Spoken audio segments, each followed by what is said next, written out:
Assalamu alaikum everyone. Welcome back to my channel. This is me, clinical psychologist Iqra Saeed. 8 chapter हमारे complete हो चुके हैं। आज हम स्टार्ट करेंगे chapter number 9, lecture number 1, memory, जिसमें हम सबसे पहले डेफिनेशन और इंट्रोडक्शन ऑफ मेमोरी पढ़ेंगे और उसके बाद हम प्रोसेस ऑफ मेमोरी पढ़ेंगे। What is memory and why do we remember certain events and forget others. Memory क्या होती है और हम क्यों कुछ चीज़ें याद रखते हैं और कुछ चीज़ें भूल जाते हैं। Psychologist defined memory as the capacity to record, retain and retrieve information. Psychologist जो है इसको 3R की बेस पे डिफ़ाइन करते हैं मेमोरी को, जिसमें फ़र्स्ट है रिकॉर्ड, किसी भी चीज़ को रिकॉर्ड करना, कलेक्ट करना, उसके बाद retain and then retrieve information. अब रिकॉर्ड, रिटेन और रिट्रीव क्या है, इसको हम प्रोसेस ऑफ मेमोरी में डिस्कस करेंगे। ठीक है। Without memory learning would be impossible. ठीक है, जब कोई चीज़ याद नहीं रख पाएंगे तो फिर हम कुछ भी नया नहीं सीख पाएंगे। People couldn't build on past experience और adapt their knowledge to new situations. ठीक है, अगर हम मेमोरी के बगैर हम लोग जो है अपने पास्ट एक्सपीरियंस को बिल्ड नहीं कर सकते, बना नहीं सकते और न्यू सिचुएशन के रिगार्डिंग जो नॉलेज है उसको हम अडेप्ट नहीं कर सकते।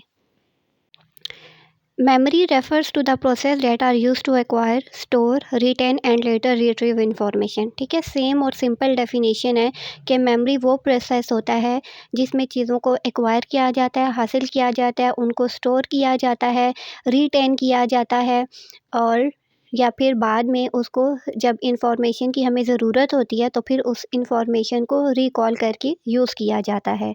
Human memory involves the ability to both preserve and recover information we have learned और एक्सपीरियंस्ड। ठीक है, ह्यूमन मेमोरी में एबिलिटी होती है कि वो किसी भी इंफॉर्मेशन को स्टोर कर सकती है और फिर जब इंफॉर्मेशन ज़रूरत होती है तो उसको रिकवर कर सकती है जो हमने लर्न की होती है या फिर एक्सपीरियंस की होती है। नेक्स्ट हम बात करेंगे प्रोसेस ऑफ मेमोरी या मेमोरी के process.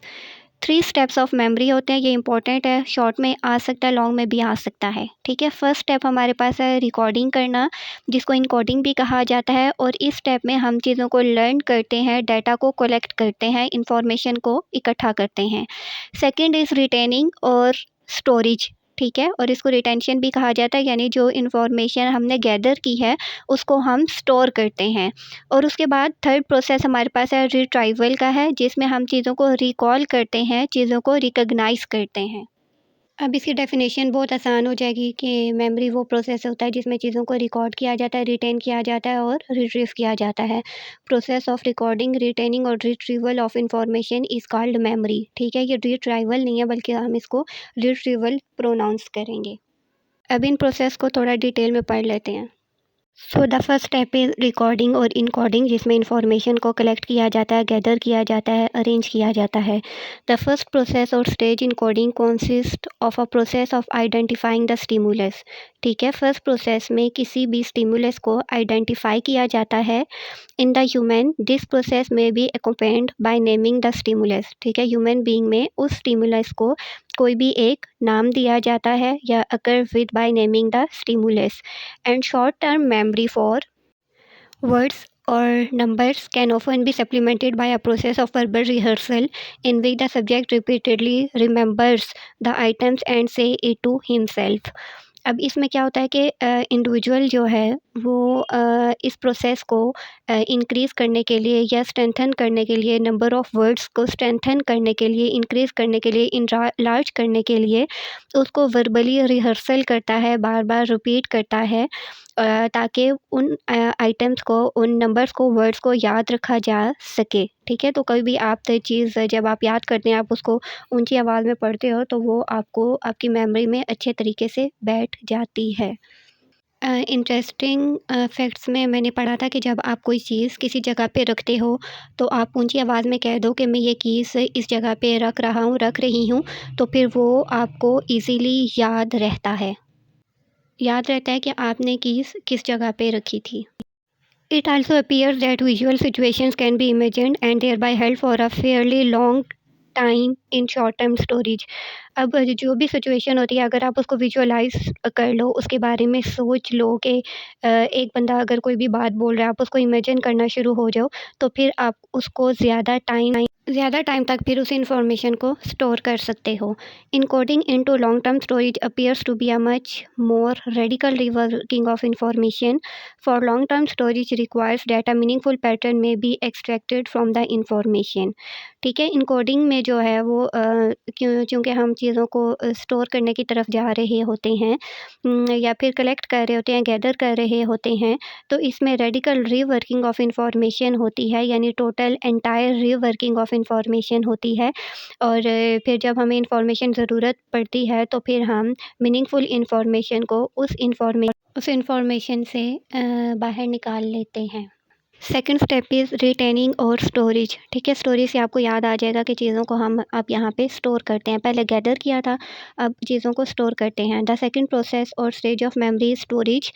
Memory specialists speak of placing information in storage, the location in the memory system in which material is saved। ठीक है, वो लोकेशन होती है जहाँ पे किसी भी डाटा को सेव किया जाता है। If the material is not stored adequately in the first place it can not later be recalled. अगर फर्स्ट टाइम पे अगर आप किसी भी चीज़ को अच्छे तरीके से स्टोर नहीं करते तो फिर बाद में आप उसको रिकॉल नहीं कर सकते, बाद में दोबारा से उसको याद नहीं कर सकते।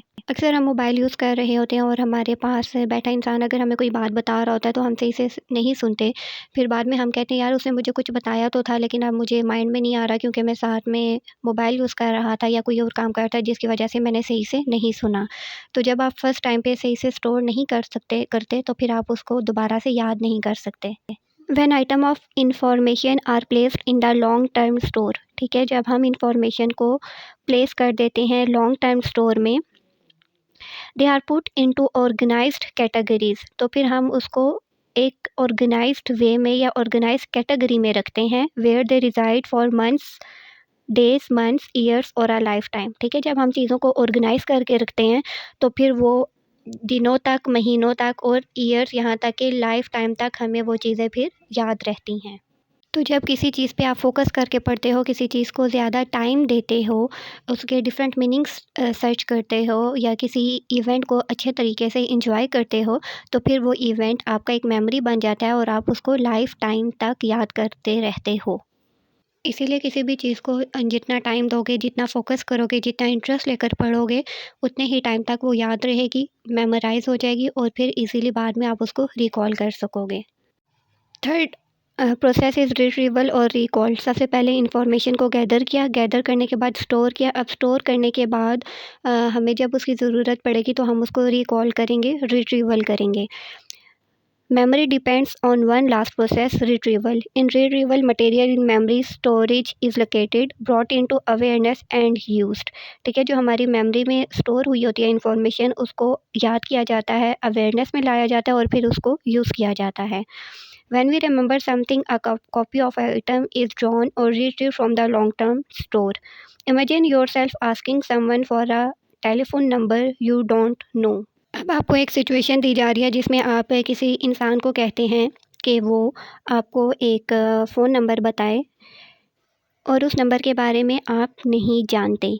The person tells you the number, it was retrieved and resulted in an output. तो अब वो पर्सन जो है उस नंबर को रिट्रीव करेगा, रिकॉल करेगा, रिकग्नाइज़ करेगा और फिर आपको वो नंबर बता देगा।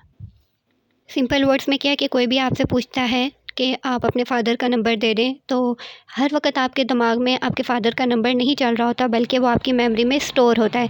तो आप 2 मिनट के लिए रुकते हैं, उस नंबर को रिकॉल करते हैं और फिर फ़ौरन से सामने वाले को अपने फ़ादर का नंबर बता देते हैं। ठीक है, तो इस प्रोसेस को हम रिकॉल, रिट्रीवल या रिकॉग्निशन कहते हैं। अगर इसको समराइज़ करें तो बहुत ज़्यादा आसान है कि मेमोरी की डेफ़िनेशन और प्रोसेस जो हैं वो 3 आर्स पे डिपेंड करते हैं।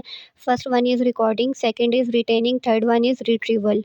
ठीक है, तो एबिलिटी या प्रोसेस ऑफ रिकॉर्डिंग, रिटेनिंग और retrieval the information is known as memory. और फिर हमने 3 प्रोसेस बताए, रिकॉर्डिंग और इनकोडिंग है, यानी लर्न करना, चीज़ों को रिकॉर्ड करना, कलेक्ट करना, उस पे जब इन्फॉर्मेशन को रिकॉर्ड कर लिया तो फिर उसको रिटेन करते हैं, स्टोर करते हैं, सेव कर लेते हैं और उस पे थर्ड पे रिट्रीवल आ जाता है, रिकॉल कर लेते हैं, यानी जब इन्फॉर्मेशन ज़रूरत होती है, तो जो स्टोर्ड इन्फॉर्मेशन होती है उसको हम अवेयरनेस में लाके यूज़ कर सकते हैं। तो अब अगर आपका कोई सवाल हो तो आप पूछ सकते हो। नेक्स्ट वीडियो में हम बात करेंगे थ्योरीज़ ऑफ मेमोरी पे। ठीक है? तो नेक्स्ट वीडियो में मिलते हैं। Till then take care. अल्लाह हाफ़िज़। Don't forget to like, share and subscribe the channel.